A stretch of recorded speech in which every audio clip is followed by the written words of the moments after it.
এখানে এখানে কবে থেকে আছেন? 4 বছর থেকে এখানে পোলার বাপ মারা গেছে। কোন জায়গায় থাকেন এখানে? এই আকবরশা। আকবরশা। এখানে বলে বস্তি আছে কোথায় যেন? না, আকবরশা ভাঙি দিচ্ছে, আকবরশা ভাঙে না। আকবরশা কি ওই ওই পাশে না এই রোডেই বলে? সেই পাশে। আমি কয়েকবার তো ওখানে গেছিলাম। এই পাশে। আচ্ছা যাক, সময় নাই। ছেলে পেলে তাহলে আপনার সাথে আছে? ছেলে পেলে আছে, বিয়ে শাদি করি ভেন খায় ভাই। আমি একলাই। আমার পোলার বাপ টিটি রোগ হয়ে মারা গেছে। স্বামী নাই? না, স্বামী মারা গেছে। মারা গেছে 4 বছর। আপনার নামটা ভালো করে বলেন তো।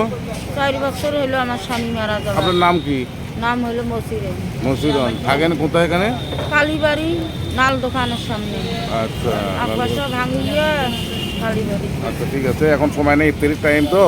কি সোজা আছেন তো না ভাই? একটু দেন কষ্ট করে। ইফতারি আছে, ইফতারি করতে দেন। আমি পরে ইনশাল্লাহ দেখা যদি হয় কখনো দেখা হবে না। হ্যাঁ ঠিক আছে, কাল আমি এমনি খুঁজে বের করবো না আমি আপনাকে, অসুবিধা নেই। তো ঠিক আছে যান, সময় নেই আজকে, ইফতারির টাইম হয়ে যাচ্ছে তাই না? তো যান ইফতারি করেন। আসসালামু আলাইকুম।